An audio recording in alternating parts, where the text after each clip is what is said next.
Jangan lupa untuk subscribe YouTube channel Metro TV News dan nyalakan notifikasinya.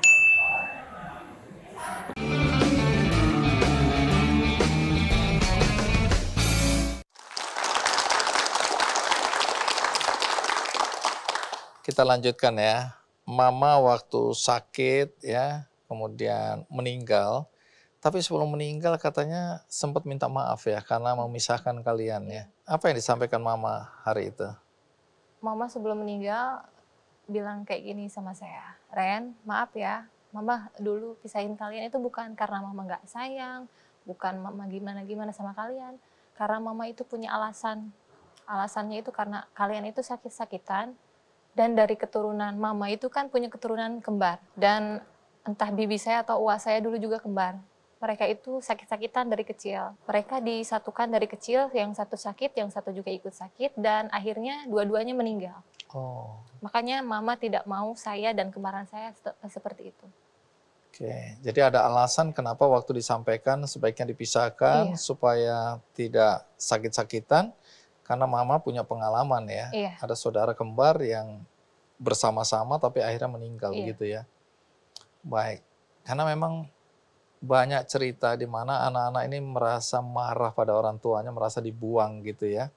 Tapi ada nggak perasaan, terutama mungkin Treni nih yang jauh dari orang tua, pernah nggak setelah tahu, wah aku ternyata punya kembaran, pernah nggak ada perasaan marah, aku kenapa ya dikasih ke orang gitu? Untuk awal-awal sih saya sempat kayak punya perasaan stres, depresi, itu saya selama 1 hari penuh, itu nggak mau ngapa-ngapain, dan akhirnya dari situ suami saya yang menguatkan, ya mau gimana lagi, dijalani aja karena ini sudah takdir, seperti itu. Apa yang kamu rasakan hari itu? Saya rasa kayak gimana ya, kok bisa, seharusnya kan saya sama kembaran saya itu bisa hidup bareng-bareng, berdua, apapun kita jalankan bareng-bareng, seperti itu. Tapi nyatanya nggak bisa, ya mau gimana lagi. Ada perasaan kamu dibuang gitu atau nggak dicintai? Kalau bisa dibilang sih untuk awal ya ada, cuma sekarang tinggal menerima aja. Ini kan ada upaya dari Bapak waktu itu dan Ibu ya, Mama, untuk mencari, tapi katanya ada faktor biaya juga yang membuat, Betul. karena ini pencarian harus sampai di Ambon dulu untuk menelusuri ya. Pekerjaan Bapak dan Mama dulu apa? Pekerjaan Bapak saya itu serabutan, biasanya kalau untuk sekarang sih Bapak saya untuk sekarang biasanya ojek online. Oke. Jadi dulu memang faktor ekonomi juga yang membuat upaya pencarian tidak bisa maksimal ya. Nah kemudian sampai pada kok bisa ketemu, ini kan yang jadi pertanyaan kita semua. Gimana Trena, apa upayamu mencari menggunakan media tadi?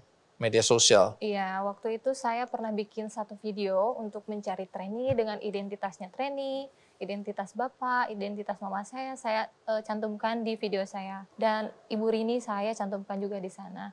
Waktu itu video saya sempat beberapa yang nonton banyak. Di sana belum ada jodohnya, saya ketemu Treni waktu di tahun 2019.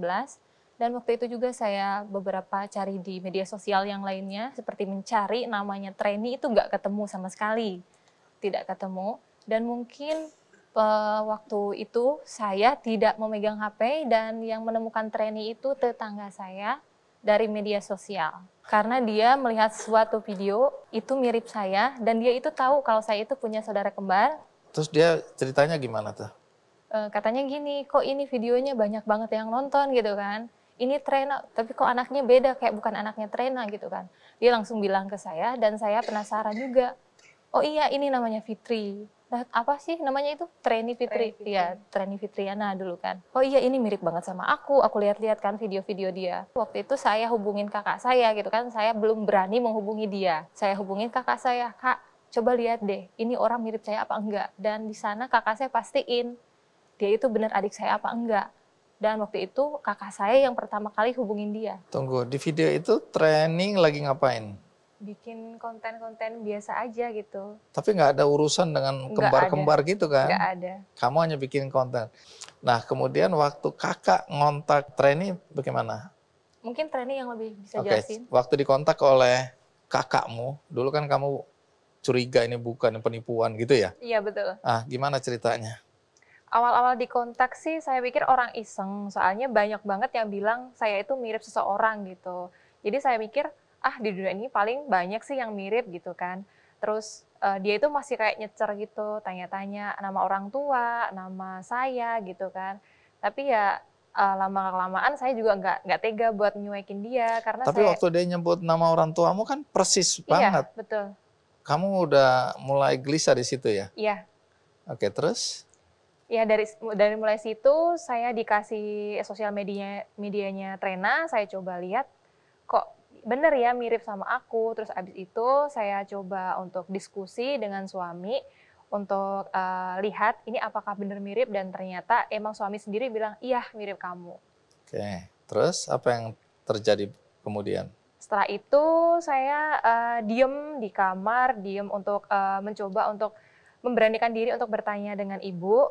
Karena saya takutnya kalau misalkan saya langsung bertanya, saya pun juga masih dalam keadaan stres gitu kan, takutnya juga nggak enak. Jadi saya cari waktu untuk bertanya dan akhirnya saya tanyakan ke ibu tentang video pencarian dia ke saya, dan akhirnya disitulah ibu mulai cerita.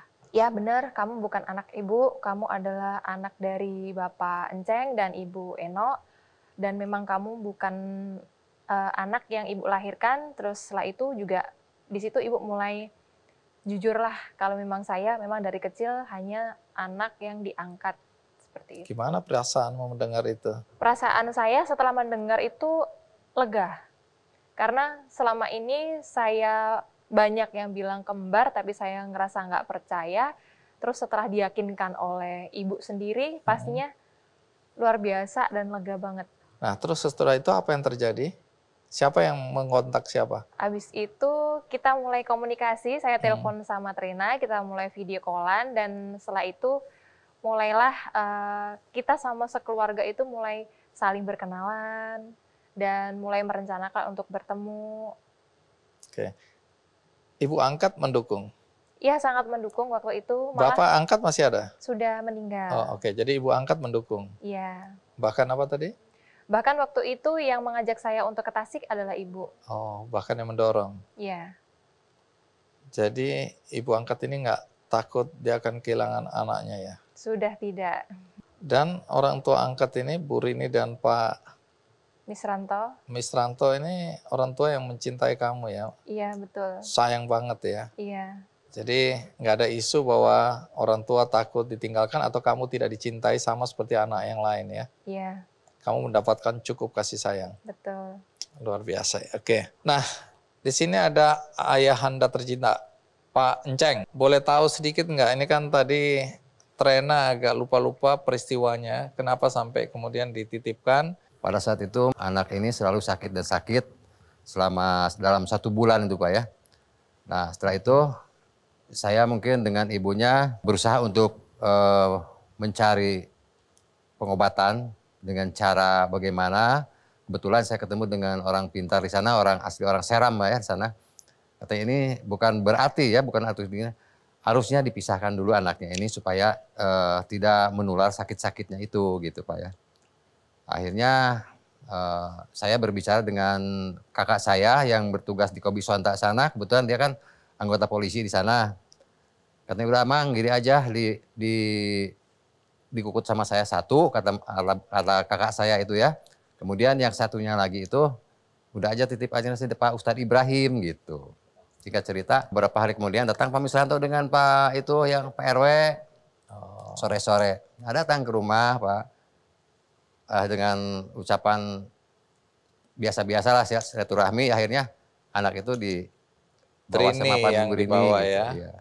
Oke, Nah, sementara setelah itu Trena sudah di Ustadz Ibrahim. Ya, Ibrahim. Yang ada Treni. Treni. Jadi Treni diberikan kepada keluarga Mas Misranto. Oh, Waktu bawa ternyata Trena dalam itu kerusuhan dibawa ke Blitar. dia sudah di Blitar gitu. Jadi lost kontak lah gitu sama saya karena saya sudah meninggalkan dia dari lokasi transmigrasi itu. Baik, jadi itu yang membuat Bapak kemudian terpisah dengan Treni ya. Baik, terima kasih Treni, terima kasih Trena ya. Mudah-mudahan ini membesarkan hati siapapun juga yang masih mencari saudaranya yang hilang ya. Bahwa satu hari kelak ini sudah 24 tahun baru bisa bertemu kembali. Jadi jangan putus asa ya. Baik, terima kasih. Oke, jadi ini usia 4 tahun waktu tanda kutip ya, diculik bapaknya ya, atau mantan suaminya Bu Mariati, betul itu? Betul.